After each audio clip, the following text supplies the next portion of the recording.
puas dengan kinerja presiden itu tidak hanya mengarahkan dukungannya kepada Ganjar, tapi juga kepada Pak Prabowo, meskipun masih lebih banyak kepada Ganjar ya. Yang ketiga, penurunan suara untuk Pak Ganjar yang terjadi pasca peristiwa kita gagal menjadi tuan rumah Piala Dunia U20 itu sudah mulai rebound untuk Pak Ganjar, tapi reboundnya sampai pada level seperti Januari atau Februari 2023. Sehingga ditambah dengan jadi para pemilih yang tadinya berpindah dari Pak Ganjar ke jadi tidak memilih atau menjadi undecided itu belum kembali ke Pak Ganjar.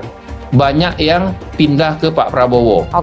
Nah, akibatnya kemudian Pak Prabowo menjadi lebih unggul. Ditambah kemudian ada sedikit penurunan dari dukungan kepada Anies. Kalau terjadi dukungan kepada Anies, biasanya itu berpindah kepada Prabowo karena kolom pilihan pemilih Prabowo dan Anies kan cenderung sama. Walhasil dari 3 atau 4 faktor itu Pak Prabowo cenderung unggul. Tapi dengan catatan ini, catatannya paling tinggi kan keunggulannya itu di 3 nama, 35,8 berbanding 32,2. Masih kalau tren elektabilitas Pak Ganjar dan Pak Prabowo sama. Trennya meningkat. Nah, mengapa tren keduanya meningkat itu? Salah satu penjelasannya menurut saya adalah tingkat kepuasan kepada presiden tetap tinggi. Kalau tingkat kepuasan kepada presiden tetap tinggi, itu bisa berpengaruh kepada capres atau nama yang dianggap diasosiasikan dengan presiden. Nah, sampai hari ini nama yang diasosiasikan dengan presiden itu masih 2, Pak Ganjar dan Pak Prabowo, gitu.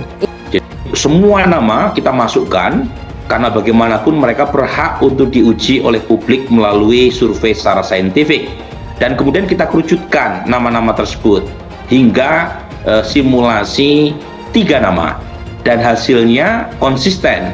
Prabowo Subianto unggul, tetapi keunggulannya tidak signifikan secara statistik dibanding Ganjar Pranowo. 50% bersatu, maka harus masuk putaran kedua, yaitu 2 peringkat pertama teratas diadu. Nah, kalau misalnya yang masuk putaran kedua itu Prabowo lawan Ganjar, Prabowo unggul signifikan dengan selisih kurang lebih 9%. Dan kalau misalnya yang masuk putaran kedua Prabowo versus Anies Baswedan, suara Prabowo jauh lebih tinggi lagi.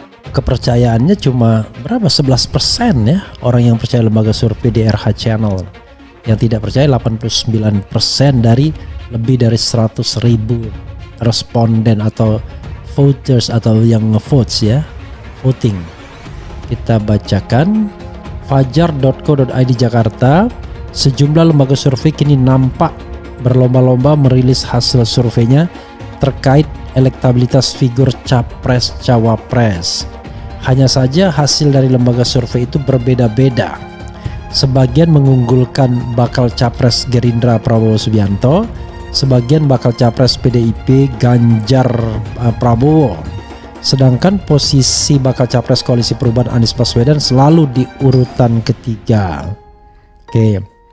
Peneliti opini publik Agung Prihatna memaparkan, sebenarnya elit politik dan bohir yang telah mengeluarkan dana besar jauh lebih bingung jika dibandingkan dengan masyarakat.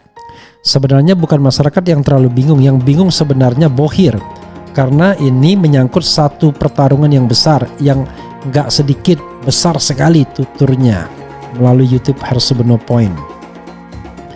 Kita masyarakat ini sebenarnya biasa-biasa aja. Kita cuma bingung karena yang mana yang benar. Tapi sebenarnya yang paling bingung adalah elit politik dan bohir, sambungnya. Dia membayangkan lembaga survei atau pollster yang sering melakukan survei ini pasti juga sering dapat telepon dari bohir untuk penjelasan mengapa hasilnya beda dengan yang lain. Saya membayangkan itu pasti alasannya macam-macam dan sebagainya, gumamnya. Lebih lanjut, mantan Ketua Senat Mahasiswa MIPA Unhas itu mengatakan survei yang ada dasarnya bias afiliatif dari para pemimpin lembaga survei. Ini benar. Karena kalau kita perhatikan sebenarnya itu jelas kelihatan lembaga-lembaga survei yang memihak kepada capres tertentu, papar Agung. Hampir 40% pendukung Prabowo diprediksi pindah dukung Anies di 2024. Dikutip dari fifa.co.id Jakarta, Lembaga Survei Indonesia atau LSI menyebut pendukung Prabowo Subianto di pemilu 2019 berpotensi pindah dan bakal mendukung Anies Baswedan di Pilpres 2024. Jumlah pendukung Prabowo yang loncat ke Anies sekitar 40%. Demikian terungkap dari hasil survei LSI yang diadakan dalam kurun waktu 3-9 Agustus 2023. Pemilih Prabowo di 2019 itu cukup banyak yang pindah dari Prabowo, sekitar hampir 40%, kata Direktur Eksekutif LSI Jayadi Hanan dalam paparannya secara daring Rabu 30 Agustus 2023.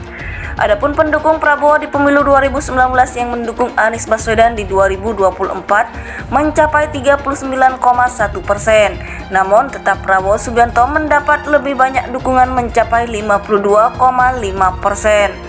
Tak hanya itu, pemilih Partai Gerindra, Golkar, dan PKB di 2019 juga cenderung memilih Prabowo di 2024.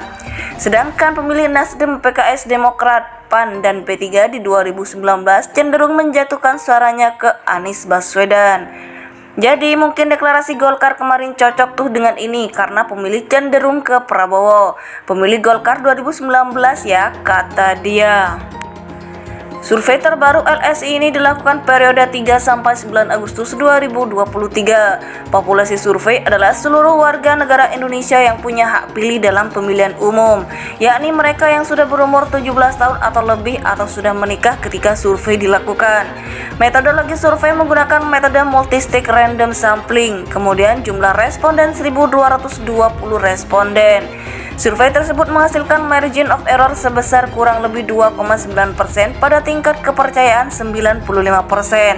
Lalu teknik pengumpulan data dengan melakukan wawancara tatap muka dengan menggunakan kuesioner.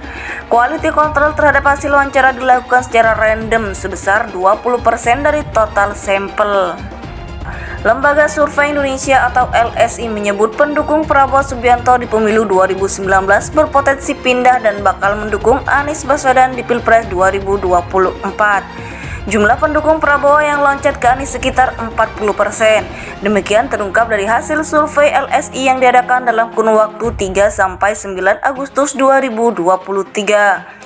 Pemilih Prabowo di 2019 itu cukup banyak yang pindah dari Prabowo, sekitar hampir 40%, kata Direktur Eksekutif LSI Jayadi Hanan dalam paparannya secara daring Rabu 30 Agustus 2023.